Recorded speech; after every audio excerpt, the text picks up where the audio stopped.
come out and talk about what's great about America. Now I look across the crowd and I see a lot of you here that I recognize your faces because I've met many of you before, but for those of you who do not know me, let me tell you just a little bit about me. I was born and raised on the farm. After I graduated from high school, I joined the Air Force, spent 26 and a half years in the Air Force, retiring in 1999 as a lieutenant colonel.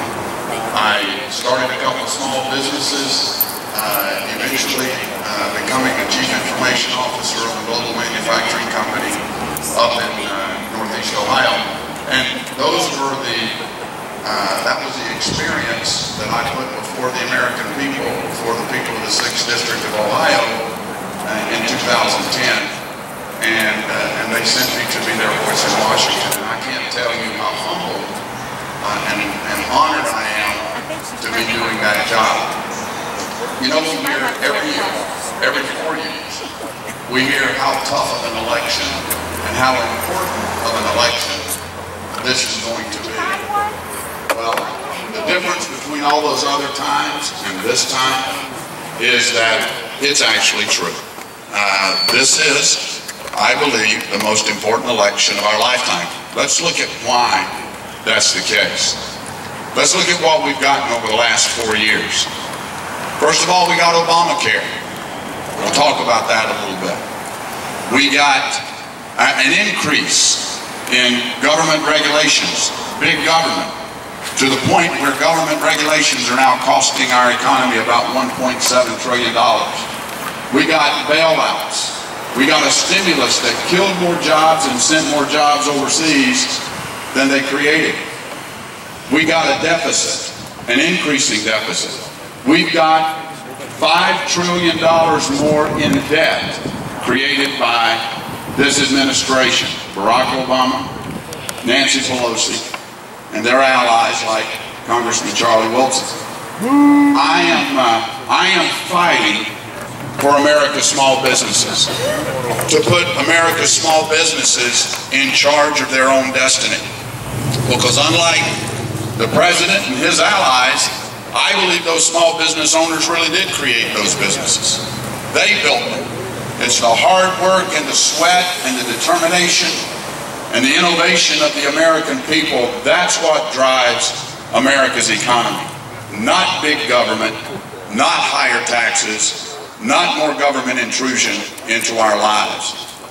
I'm trying to cut America's spending habit and get our country into fiscal control. I'm trying to make sure that our seniors have protection and make sure that those seniors that are 55 years of age and older keep their fully funded Medicare benefits. Those are the things that I'm fighting for, and I'm going to continue to fight for them. Let's look at some of the very real things that we've done over the last 2 years. One of my very first votes was to vote to repeal Obamacare. And we're going to continue that fight until we get that done. The Supreme Court has validated what we've been saying for the last 2 years, that Obamacare is one of the largest tax increases on the American people in America's history. I have supported legislation like the REINS Act that would rein in the regulatory agencies like the EPA and the Department of the Interior that are waging the battle against the coal industry. Did you know that the coal industry, Ohio depends upon coal for 87% of its energy. Our nation depends upon coal for about 40% of its energy. How can this administration justify virtually shutting down the coal industry when America is so dependent upon that reliable, cost-effective form of energy? And don't forget, they're doing this at the same time that on the average Americans are paying $300 more per year for utilities to power their home. They're paying practically double at the gas pumps. So, I mean, it just absolutely does not make any sense. So we've got to continue this fight. One of the biggest things and one of the proudest things that I believe that we've done is to try and balance the federal budget. You know, we've sent 2 budgets to the United States Senate that would balance the federal budget and force Washington to live within its means. I've also introduced legislation called the Pass a Budget Now Act. I don't know if you've heard of it. The Pass a Budget Now Act says that by law, both chambers of the Congress, the Senate and the House, are required to pass a budget by April 15th.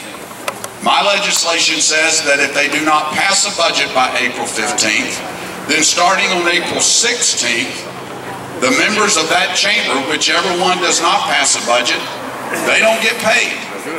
And every day that they don't pass a budget, put them on unemployment. Every day that they don't pass a budget, they don't get paid. For 2 years and guess what? The money does not go into escrow so that they can get it back when the light bulb goes off and they finally decide that they need to do their job. That money that they forfeit goes toward paying down the national debt. Now, I'm not going to stand here and tell you that if you took all of the salary from all of the senators and all of the congressmen that you'd be able to pay down the national debt, because that's simply not true. But I guarantee you that it would create a debt problem for those members of that chamber that did not do their job, and they would think twice about doing the work that the American people have sent them to Washington to do. And that's what I'm going to continue to fight for. You know, in spite of all of these negative issues and everything that we see and hear on television about how tough America's economy is, and we know it's tough, this president cannot run on his record of pro-economic growth and job performance. And so he is going to try and divide us with every other topic that he can. He's going to resort to tactics of envy and division. But we're going to focus on what's important for America and what's important for the people of Ohio right here along the river. Creating jobs, putting our people back to work, making sure that our seniors are protected with their Medicare benefits, and making sure that our children and our grandchildren have jobs right here at home so they don't have to leave the state to go find a career. Let me tell you a quick story that will highlight to you why I believe so very much that we can not only win this battle in November, but we can bring America back. I stood on the House floor in March of 2011 when I heard a speech by the Prime Minister of Australia. She started her speech off this way. She said, you know, I remember being a young girl, sitting on the floor of my living room, watching Neil Armstrong and Buzz Aldrin land on the moon, thinking to myself, wow, those Americans can do anything. She went on to talk about America and Australia and how we had worked together to address many of the world's problems, how America had stood in front of Australia and protected her during the onslaught of the Japanese Empire during World War II. At the end of her speech, she said, you know, she said, I'm not that young girl anymore. Today, I'm the Prime Minister of our country. And I've got a lot of experience under my belt. But today, I still believe that Americans can do anything. Now, this is the leader of another country saying this, and when she said that the second time with such power and conviction, it was like you could hear a pin drop in the House of Representatives chamber. Everybody in that chamber sucked it in. We breathed in like a cleansing breath. Tears began to flow, tears of emotion around this idea that we are America, and we can and we always have been able to do anything. Let's look at the example that she talked about, going to the moon. John Kennedy said we're going to go to the moon in 10 years. How many of you know how many years it actually took? It only took 7. You know why it only took 7 years? Because John Kennedy engaged every fabric of our society.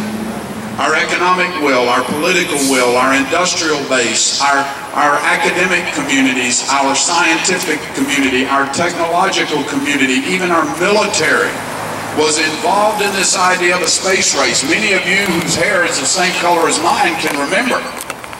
If you didn't have a TV in grade school, they would send you home almost like it was a national holiday, because everybody wanted to sit around our televisions and watch as America moved the ball forward in the great space race. And at the end of that period, we saw an unbelievable era of technological innovation. How many of you have a cell phone in your pockets? That came out of the space race. How many of you have a flat screen TV at home? That came out of the space race. How many of you have a GPS in your car or somewhere? That came out of the space race. How many of you have ever had non-invasive arthroscopic surgery or know somebody that has? That came out of the space race. We had to figure out how to protect our space travelers while they were traveling without things floating around the cockpit that weren't supposed to float around the cockpit. So they didn't want to cut people open up there, right? Those are the kinds of things. America has always been a problem solver. Let's roll the clock forward. How can we establish another era of American exceptionalism that validates not only to our people but to the world that America can do anything? Here's how you do it. You establish a national energy vision that says, look, over the next 10 years, we're drawing a line in the sand. And we're going to become energy independent in America. We're going to provide for our own energy security. We're going to go after the 3 trillion barrels of oil that we already own, both onshore and offshore. We're going to harvest the vast volumes of oil and natural gas, much of it, the world's largest deposit of which lies along the Ohio River here in the Marcellus and the Utica Shale. We're going to continue to mine and harvest coal, because we've got enough coal in this country to fuel America's energy needs for generations to come. We're going to expand our nuclear footprint because we created it, we invented it, and it's the safest, most reliable form of energy on the planet. And you know something? We're even going to find out where wind and solar fit in our overall energy profile. They are never going to provide for America's energy needs. They can't. I don't believe they can. But there are niche markets where they can